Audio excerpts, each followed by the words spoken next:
بسم اللہ الرحمن الرحیم۔ رمضان ایک ایسا بابرکت اور رحمت و برم مہینہ ہے کہ جس میں فرض کا ثواب 70 گنا اور نفل کا ثواب فرض کے برابر کر دیا جاتا ہے۔ لیکن ایسے بابرکت مہینے میں کچھ بدقسمت لوگ ہوتے ہیں جو کہ روزہ رکھ کر صرف بھوک اور پیاس کو حاصل کرتے ہیں۔ ان کا روزہ اللہ کے ہاں ہرگز قبول نہیں کیا جاتا۔ علامہ ابن قیم الجوازیہ نے داماد رسول حضرت علی شیر خدا سے منسوب روایت لکھی ہے کہ دنیا میں 4 ایسے روزہ دار ہوتے ہیں جن کا روزہ اللہ پاک قبول نہیں کرتا۔ ناظرین گرامی، حضرت ابو ہریرہ رضی اللہ تعالیٰ عنہ سے مروی ہے کہ نبی اکرم صلی اللہ علیہ وسلم نے فرمایا ہے کہ جو ماہ رمضان میں ثواب کی نیت سے راتوں کو عبادت میں مشغول ہو جائے تو اس کے پچھلے تمام گناہوں کو اللہ تعالیٰ معاف فرما دے گا۔ یہاں ثواب کی امید رکھنے کا مطلب یہ ہے کہ عبادت صرف اور صرف اللہ تعالیٰ کی رضا کو حاصل کرنے کے لیے کی جائے۔ یہ عبادت شہرت حاصل کرنے کے لیے لوگوں کے سامنے دکھاوا نہیں ہونا چاہیے۔ قرآن پاک کو اللہ تعالیٰ نے رمضان میں نازل فرمایا ہے، اس لیے مسلمان رمضان میں قرآن پاک کی زیادہ سے زیادہ تلاوت کرتے ہیں۔ نبی اکرم صلی اللہ علیہ وآلہ وسلم ساری رات اللہ تعالیٰ کی عبادت میں گزار دیا کرتے تھے، جس کی گواہی قرآن پاک دیتا ہے۔ اللہ تعالیٰ قرآن پاک کی سورۃ مزمل میں فرماتا ہے کہ اے چادر اوڑھنے والے نبی، رات میں تھوڑا قیام کریں، آدھی رات یا اس سے کچھ کم یا اس سے کچھ زیادہ قرآن کو ٹھہر ٹھہر کر پڑھیں۔ روزہ گناہوں کو بڑی تیزی کے ساتھ ختم کرتا ہے۔ یہ سب سے اہم بدنی عبادت میں سے شمار کیا جاتا ہے۔ روزہ رکھنے سے نہ صرف مسلمانوں کے گناہوں کو معاف فرما دیا جاتا ہے بلکہ روزہ آئندہ گناہوں سے باز رہنے کے لیے ایک بہترین زینت ہے۔ عبادتوں میں سے روزے کو ایک اہم مقام اور رتبہ دیا گیا ہے، لیکن کچھ ایسے مسلمان بھی ہیں جن کے روزے اللہ تعالیٰ قبول نہیں کرے گا۔ حضرت علی رضی اللہ تعالیٰ عنہ سے کسی نے دریافت کیا کہ اے علی رضی اللہ تعالیٰ عنہ، کیا کوئی ایسے مسلمان بھی ہیں جس کے روزے قبول نہیں کیے جائیں گے؟ تو حضرت علی رضی اللہ تعالیٰ عنہ نے فرمایا، جی ہاں، ایسے 4 طرح کے مسلمان ہیں جن کے روزے قبول نہیں ہوں گے۔ ایسے لوگوں کا روزہ رکھ کر سارا دن بھوک اور پیاس کو برداشت کرنے کا کوئی فائدہ نہیں ہے۔ روزے قیامت ایسے 4 لوگوں کے روزے ان کے منہ پر مارے جائیں گے۔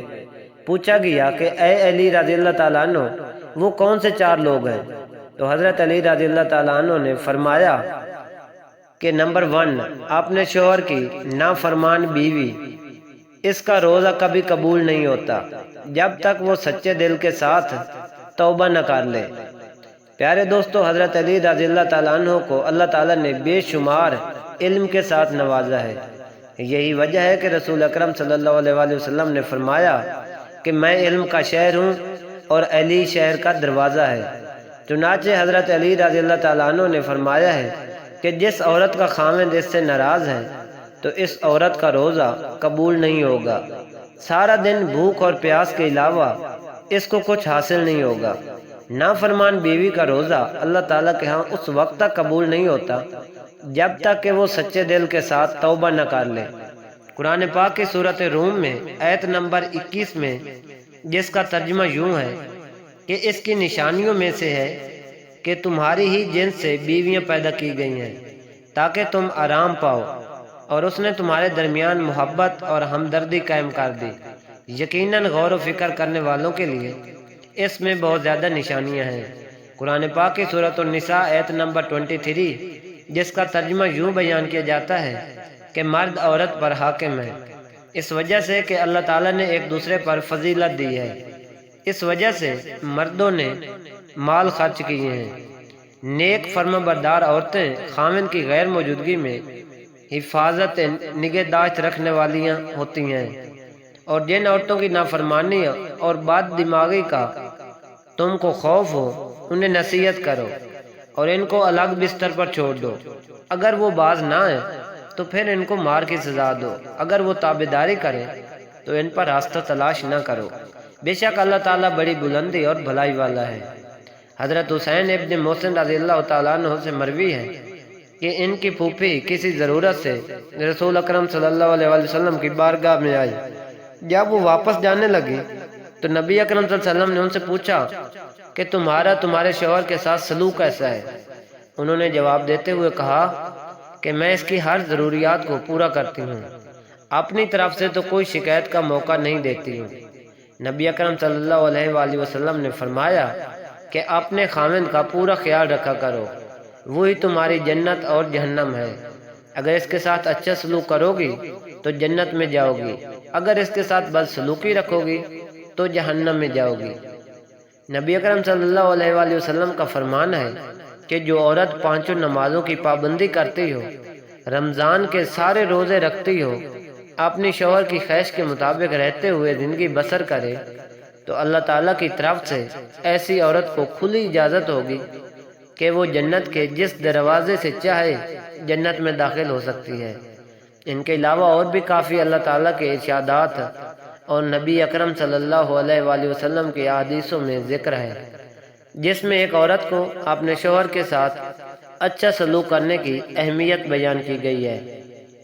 دوسرے نمبر پہ حضرت علی رضی اللہ تعالیٰ عنہ نے فرمایا ہے کہ نافرمان اولاد کا بھی روزہ قبول نہیں ہوتا ہے۔ حضرت ابی ابن مالک رضی اللہ تعالیٰ عنہ سے مروی ہے کہ رسول اکرم صلی اللہ علیہ وآلہ وسلم کا فرمان ہے کہ جس بندے نے اپنے والدین میں سے کسی ایک کو اپنی زندگی میں پایا ہو، اس کے باوجود بھی وہ جہنم میں چلا جائے، تو اللہ تعالیٰ نے نافرمان اولاد کو اپنی رحمت و برکات سے بھی بہت دور کر دیا۔ نبی اکرم صلی اللہ علیہ وآلہ وسلم کا فرمان ہے کہ اولاد کے لیے جنت حاصل کرنے کا بہترین ذریعہ یہ ہے کہ وہ اپنی والدین کو خوش کر لیں، تو اللہ تعالیٰ اس کے اجر کے بدلے اس فرمانبردار اولاد کو جنت میں عطا کر دے گا۔ اولاد اپنے ماں باپ کی خدمت کر کے اللہ تعالیٰ کو راضی کر سکتی ہے۔ مومن کو اللہ تعالیٰ نے والدین کا ادب و احترام کرنے کا پابند بنایا گیا ہے۔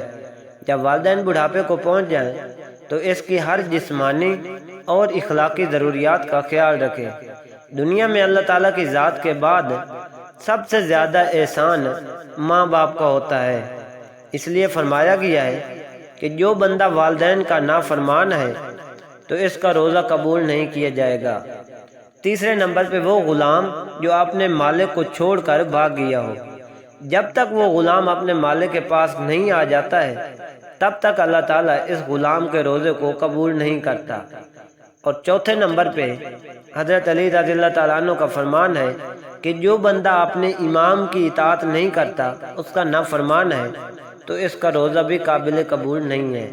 حضرت ابو ہریرہ سے مروی ہے کہ رسول اکرم صلی اللہ علیہ وآلہ وسلم کا فرمان ہے کہ جس نے میری اطاعت کی اس نے اللہ تعالیٰ کی اطاعت کی، اور جس نے میری نافرمانی کی اس نے اللہ تعالیٰ کی نافرمانی کی۔ یہ صحیح بخاری سے بھی ثابت ہوتا ہے۔ قرآن پاک کی سورۃ النساء آیت نمبر 59 میں اللہ تعالیٰ کا ارشاد ہے کہ رسول اکرم صلی اللہ علیہ وآلہ وسلم کی اطاعت کے بعد امام وقت کی اطاعت کے بارے میں یوں حکم ہے کہ اے ایمان والو، حکم مانو اللہ تعالیٰ کا اور حکم مانو رسول اللہ صلی اللہ علیہ وآلہ وسلم کا، اور ان کا حکومت والے ہیں۔